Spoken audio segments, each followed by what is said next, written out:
Hey, what's up, everyone? Welcome to another episode of Shootin' from the Stache. I'm your host, Brandon, the owner, operator, and artist behind Desperado Metal Designs. If you've seen any of my other videos before, you know how much of a music fan I am. When I was younger, I thought I was going to grow up to be a guitar player and a musician, and those dreams just kind of fell by the wayside. But I did discover a new passion, a new field, and that was making jewelry. Once I started getting into making jewelry, I started booking shows to expand my reach, get a little bit more brand recognition, just trying to find different ways to get my name out there and let people know what Desperado Metal Designs is and that I'm around. And in keeping with that idea, I basically knew that the type of jewelry that I was making, my crowd would consist of people that like the biker style jewelry, rock and roll, heavy metal, things like that. And I knew pretty early on that it would be a good idea and also just be a really cool idea if I could book a show that was at a music festival. So as luck would have it, I was searching up shows to book for the year. I like to try to do that several months in advance. A lot of them you have to book several months in advance, or they just either get booked up or they pull the applications because, they all have deadlines. And as I'm searching around, I actually had a friend reach out that plays in a band, and he was telling me about a music festival that they were going to be playing at that particular year, which would have been around 2021. So I made a note of the show, and I looked into it. I reached out to the organizer of that particular festival, and they said, yeah, we'd love to have you. You'd be a really cool addition to what we have going on. And we were officially off to the races. And that's what I'm going to be talking about today. 2021 Ampfest. But first, let's see that intro.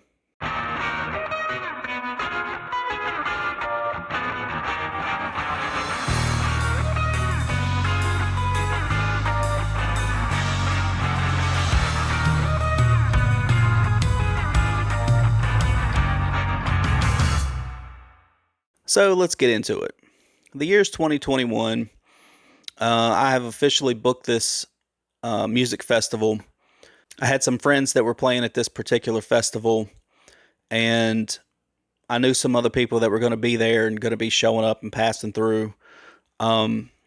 This particular show was about an hour and a half, hour 45 minutes from where I live, so it wasn't really that far, wasn't really that close. I didn't really know what to expect, but I was excited for it. The time leading up to the show, I'd looked into it at a glance, and I decided I should probably look into it a little bit more. So as I'm looking, I realized that this particular show is being held at a place where they hold haunted attractions every year.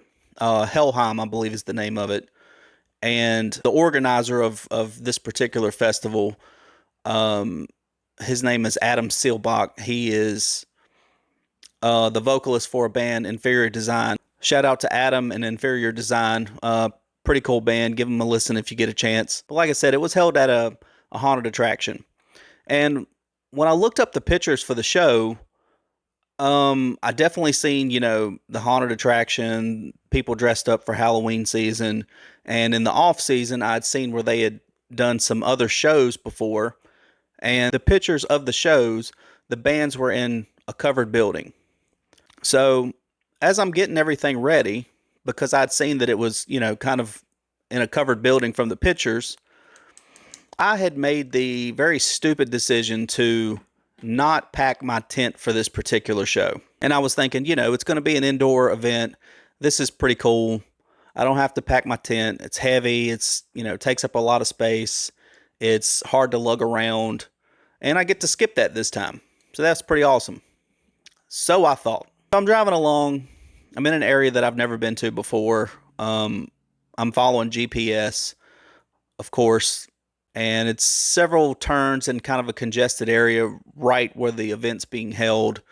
But I get in there, no problem. I pull up, and the first thing I see is this big, huge sign with the Helheim logo on the front. And very close to that, I see, the big poster that they have put up where all the band's times were going to be. And so I pull up and I see the guy that I'd spoke to about booking the event. And I'm basically just sitting in a parking lot in front of this sign. And I see the buildings kind of off to my left, and I'm kind of looking to see which way is going to be easier for me to try to walk my stuff in. And when I ask him, I'm kind of early, so there's no one else set up at the time. But I asked him, I said, where would you like for me to park my stuff? He kind of looks behind me and he goes, yeah, you can just set it up, right where your car's at. Just park your car in the field over there and you can just put your stuff right there. Well, I'm looking around and I'm just in an open parking lot. There's no trees, no shade, no nothing. And it hit me, oh crap, this is an outdoor setup and I've left my tent at home. And this is around 9 o'clock. That was around the setup time. I think the band started around 9:30 or something like that. So it was still pretty early.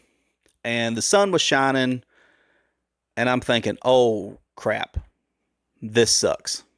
So I really didn't have any other option. So I just go ahead, set my table up, get everything ready to go for the day. I moved my car out so other cars can come in, because after I've done set up everything, I start to see more people coming in to set up, for other vendors and stuff like that.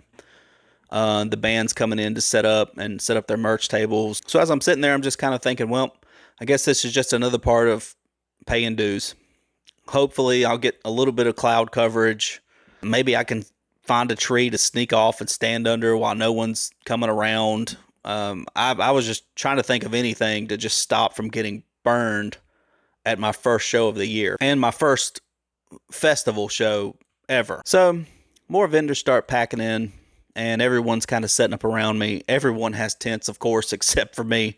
I'm just sitting out there with my open table, just trying my best to try to cover up so I'm not just getting burned all over. It kind of dawned on me like, oh wait, I've got some friends that are going to be playing today.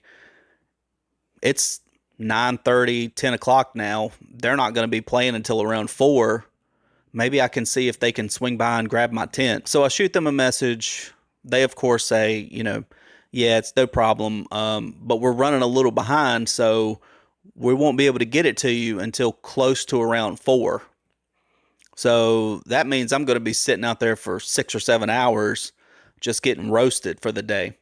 But honestly, it was better than nothing, so I just agreed, that's fine. I still appreciated it. And just told him like, yeah, if you can swing by and grab that for me, that would be awesome. At least it'll save me a little bit of time out of the sun. So there's several people passing through, a lot of bands that are passing through, and, the people that are traveling with them. Like I said, they had their own little like merch setups for most of the bands. So they were kind of walking around. It was a pretty decent crowd for the time.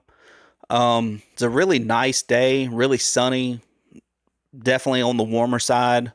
I'm just trying my best not to get burned, which I'm failing miserably. I can see my arms starting to lobster. My face is feeling that tight, hot, red, just sunburnt feel. And, thank goodness for the table beside me. They're sitting there under their tents and everything, and they're just looking over at me, just trying not to get roasted. And one of the people at the tents, super cool chick named Brittany, shout out to her. She came over and said, look, I know you have to be really hot right now. And I was trying to explain, yeah, I am, but I've got some friends that are bringing me a tent. It'll be a little bit later in the day, and she said, well, that's a really long time to sit out in the sun. So, if you'd like, I have an umbrella that you can use to kind of shade yourself a little bit. And I really wanted to say no, just because I hate, inconveniencing anyone or anything like that. But I was getting so burnt that I said, yeah, it's no problem. And she hands me this super bright rainbow themed umbrella. And I just thought, oh God, why couldn't it have been just like a regular solid color or something? But also at the same time, I was like, I don't care. If it'll help me from getting burned worse than I already am, I'll take it. So I'm basically just sitting there with this rainbow umbrella, trying to help people with one hand, hold it with one hand, help people with the other. It was definitely inconvenient, but also better than just getting, lobstered 3 or 4 times over in one day. So fast forward till around, I don't know, maybe 3:30. My friends show up with my tent, and I think it's the fastest I've ever set that thing up. I was so ready to just have my own shade, stop from holding this umbrella that I've been holding for several hours. And once I got that thing set up, I just felt a lot better. And it was definitely a good thing that they showed up when they did, because about 30 minutes after they showed up and I got my tent set up, out of nowhere, clouds just started rolling in. And I'm thinking, well, this is really weird. The sun's shining. I don't remember there's supposed to be any bad weather or anything like that, but the bottom just fell out and it just started pouring rain. And I was able to pay it forward a little bit from the umbrella, because around that same time, the tent that was beside me that let me borrow the umbrella, they had a merch table and the band had just finished playing. So it was like 10 people or so trying to fit under this 8-foot tent of theirs. And half of them was, just getting flooded and rained on. And, I invited them over to stand under my tent, try to stay as dry as they could. And, like I said, just trying to pay it forward a little bit, because I was super appreciative of the help with the umbrella. So I was just trying to help them out a little bit too. It didn't really rain for a long time. It rained really hard, but it didn't really rain for a long time. And about, I don't know, maybe 30 minutes or so, it finally lets up, and you could pretty much tell when it stopped, because you could hear the band start back up again. And then, the show was back to normal. So the rain clears up. I'm at a pretty cool spot, because they had a few different stages set up, and really close to where I was at, basically just to my left, a few booths down, they had a smaller stage set up. And, it was really cool being able to hear the bands play. People were walking by to see them, so of course they had to pass by us. They were looking at our stuff and, just making contacts, meeting cool people, making some sales here and there. Just everything that you would expect from a good turnout and a good show. As I'm sitting there where my table was situated and my tent and everything, half of my tent was in like the paved parking lot area. And right behind me, they had this big patch of like really large white and gray rocks. Almost kind of looked like a flower bed. It kind of stood out. There was no flowers there. I'm not really sure why they had that there. Sure it served some kind of purpose, but at the time it was just a bed of rocks, like really large rocks. And I'm just kind of sitting there watching people walk by, and there were several kids out that were just kind of running around and having a good time and playing and stuff. I guess, while their parents or whoever brought them there was checking out the bands. And this one kid comes up to me, and he's just kind of playing in the rocks, and I didn't really think much about it until he looks at me and goes, "So my mom likes it when I collect rocks from these shows and bring them back to her. Do you mind if I take one of these rocks?" And I just kind of chuckled a little bit, and I was like, "Sure, go for it." And this kid's just loading up full of rocks. I don't know if what he said was true, if he was just taking rocks I don't know what the deal was, but he's just loaded up like a shirt and arm full of rocks and just like runs off. So it was just kind of a funny, weird interaction, but never really seen the kid after that. Like I said, there were several other kids running around and stuff, but never seen that one again. So I guess he just took his rocks and ran. So fast forward a little bit later, it's starting to get a little dark outside. The show was starting to kind of come to an end. We've got about 3 more hours to go or something like that. And still decent sized crowd. I can see the stage lights. I can still hear the bands. Plenty of people still walking around. And out of nowhere, without warning, the bottom of the sky just falls out again, and it starts just pouring down rain.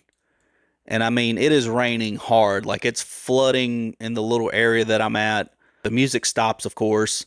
No one wants to play in the rain and risk getting electrocuted. Kids are out there still running around. You see people, basically leaving because it's like, well, it's raining again, show's over, let's just pack it up and leave.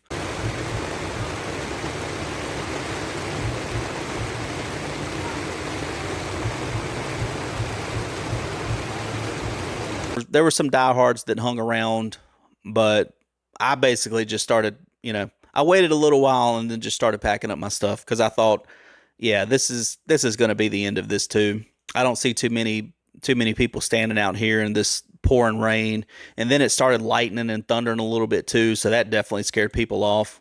So I basically just get everything packed up, and once the weather finally took a little bit of a break and eased up some, I just grabbed my stuff and just ran for it, packed up my car, and I was headed down the road. And then, of course, it's nighttime. It's raining kind of off and on the whole ride home. It was a really long ride. I couldn't wait to get home. I was soaking wet. Another thing to make mention of, this particular show, I'd wore my Vans, Trek, I believe is what they're called.